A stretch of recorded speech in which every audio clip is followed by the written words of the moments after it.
Yes, welcome friends. Welcome to Galaxy Online Learning, a division of Galaxy Tutorials. I am Sunil Desai and I request you to please subscribe to this channel and don't forget to press the bell icon because then you get the notifications of all the new videos which we are uploading on this channel. Okay, so guys, today I have come here to bring to you one more chapter on political science. Okay, 10th standard stage board political science, chapter number 3. The name of the chapter is political parties. See friends, we are staying in a society. We being a social being, there are so many social organizations you must be seeing around you doing some social work. Now, what is a political party? What do you mean by political party? Political party is no doubt another social organization. Okay, it's also a type of a social organization, but there is a difference between a political party and other social organizations. Now, what's the difference? See, the main objective of a political, of this organization, of the social organization, of this political party is to achieve political power. Okay, the main objective why a political party is formed, the main goal, the main aim is to achieve political power and participate in the electoral process. They want to take part in the electoral process. You must have seen last year elections were held for the Lok Sabha first, then the Vidhan Sabha. So they want to participate in this electoral process. Why these political parties formed? Because they want to participate in the electoral process and achieve political power. Okay, so this such type of social organizations who aim at achieving power are called political party. They want to contest the elections, they want to win the elections, and they want to become the power who will govern the country or the state or or the district. Okay, so first we'll come to some basic characteristics of a important basic characteristics of a political party. The first characteristic of a political party is to be in power. The main aim, why a political party is formed, main aim, by hook or crook, somehow taking part in the elections and coming to power. Okay, so what happens in this? They take part in the elections. The different political parties, they compete with each other. In the elections, you must have seen there were so many candidates standing for elections. Okay, contesting the elections. Okay, so they compete with each other to get power. So this is nothing wrong in this competition, but the competition should be always fair. Okay. The second characteristic of a political party is that to pursue an ideology. See, every political party has some policies and its views about the world, and this is called the ideology of the party. Okay, they have their certain view about some social issues. Each party has different views about some social issues. Okay, so those people who like these views become their followers, become their supporters. Understood? So those people who like the ideology of a particular party become their supporters. Okay, and this social support received by a political party is called the mass base of that particular party. Okay, but what you find today is that more or less all political parties, there is hardly any difference in the ideology. So it becomes very difficult for us to choose a particular party. Okay. Next important characteristics of a political party is that every political party has an agenda. Okay, means once they come to power, what things they will be doing. Okay, on the basis of their party ideology. And once they come in power, they implement this agenda, It is based on the ideology, and they start implementing that agenda. Okay. If they don't get political power, what they do? They try to get support of the people to pursue their agenda. Got it? Then another important characteristic of a political party is to establish a government. Political parties establish the government, and what they do? They rule, they govern the nation. Okay? The political party which gets majority in elections forms the government, you know. So today, now in the Lok Sabha, BJP has a majority, so it's governing the country. Okay? So, and those who don't get a majority, they become the opposition parties. Okay? Then the most important characteristic of a political party is that it acts as a link between the government and the people. See, now in the elections, we elect our representative, and this representative belongs to certain ideology, certain political party. Now it is the responsibility of this representative to be a connection between the people whom have voted to him and the government. He is a connecting link. He has to take the problems of the people and put them in front of the government. Okay. So political parties, what they do? They communicate the demands and complaints of the people to the government. Okay. The government tries to get support of the people for its policies, whatever policies it makes, and the programs through political parties. Okay. Now let us study the changing nature of the political parties, how the political parties have changed.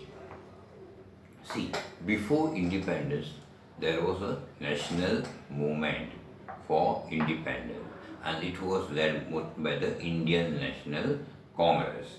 So, after independence, after independence, Congress, today it is called a Congress, the Indian National Congress of the Congress, it was a very strong political party, because that was the party which was leading the national movement. So, it had a strong base. So Congress had a majority at the center as well as in several states. Okay. So this era or this time period, the time period was described as the era of the single dominant party system. Congress was the only dominant party in the whole of the country after independence, post-independence. The non-Congress party first time came together and challenged the single party dominancy in 1977. What happened in 1977 was that after the emergency, all the other political parties other than Congress came together, and because they were finding it difficult to fight the Congress. It was a dominant party, so it was difficult to fight the Congress in a separate. So what they thought, to come together and on a united front and fight the Congress. So they came together, they formed a party called the Janata Party in 1977, and they fought the elections, Lok Sabha elections, okay, and they challenged the Congress. But after 1989 Lok Sabha elections, the system of one party emerging as dominant came to an end. Okay, after the 1989 elections, what happened? That one single party becoming dominant, getting majority all over the country, came to an end. Okay, since then, different parties began to come together and form a coalition government. Both the Congress formed coalition government with the help of other parties. The BJP came together and formed a coalition government with other parties. Okay. The belief that coalition government bring instability was false. Okay. That it brings instability, that was been proved to be false. Okay. It was been proved to be wrong. Okay. In fact, what happened was the coalition government system got stabilized after 1989.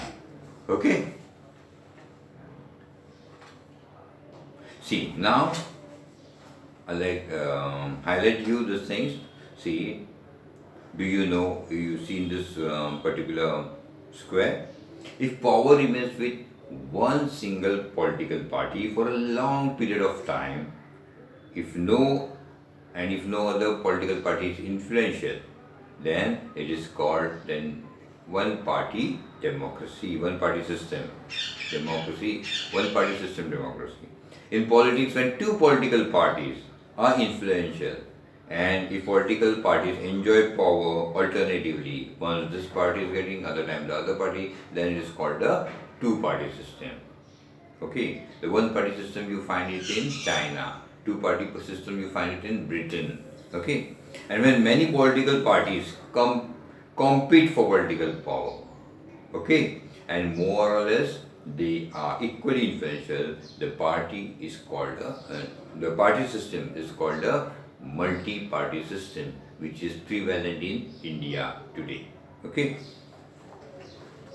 So you understood what is one-party system, what is two-party system, and the multi-party system. One-party system is like in China, where there's only one party. So there's no option, no choice for the people to elect one. They have to elect the same, the representative of the same party. Okay. Then in Britain, you have two-party system, and in India, you have a multi-party system. Okay. Now, you have understood what a political party is. Okay, what is the aim is, and what work they, what is the responsibility, what is the aim. The aim is to gain political power and govern the country. Okay, so now these parties, political parties, are further divided into two groups. One is the national parties, means who can contest elections all over the country. Okay, they have an influence on the whole of the country, and there are other parties which are called regional parties, which have an influence only in a particular region. Okay, now how is it been differentiated? Which party is called and who gives this status to them, that this party is a national party and this party is a regional party. Okay, that status is given by the election commission. Okay, the election commission gives this status, whether that particular party is a national party or a regional party, and there are certain conditions set by the election commission. Okay, there are certain conditions set by the election commissions, and the parties have to fulfill those conditions. Then only they will be considered as national parties, or otherwise they will be regional parties. Okay, so what are the conditions to become a national party? Okay, first condition, a political party should secure minimum 6% of the valid votes in any election in 4 or more states. So, out of the total voting, valid vote made, suppose you hear after the election that there was 50% voting or 60% voting or 40% voting. So, out of that 40% or 50% or 60%, 6% of the vote should be to that particular party in at least 4 states in India.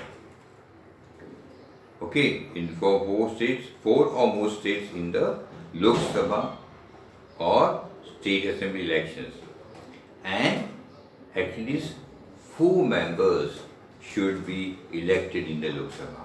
So those parties who have a minimum of 4 members in the Lok Sabha and who have got more than 6% of the valid votes in 4 or more states in the elections of the Lok Sabha or the state assemblies is called a national party. Okay, or there is one more condition, otherwise the candidate of a party should be elected from minimum 2% of the constituencies out of the total Lok Sabha constituencies. Okay, so of the total Lok Sabha constituencies, means out of 100, if there are, for example, if there are 100 Lok Sabha constituencies, 2 constituencies constituencies must be won by that particular party, 2% of the party, out of 100, 2. Okay. And they should have minimum of 3 seats in the Lok Sabha. Okay. And if you want to get a recognition as a regional party, okay, the political party should secure minimum 6% of the valid votes in the earlier Lok Sabha or State Assembly, and minimum 2 members should be elected in the Vidhan Sabha or the legislative State Assembly. Okay. Or a political party should secure at least 3% of seats out of the total seats of the Vidhan Sabha.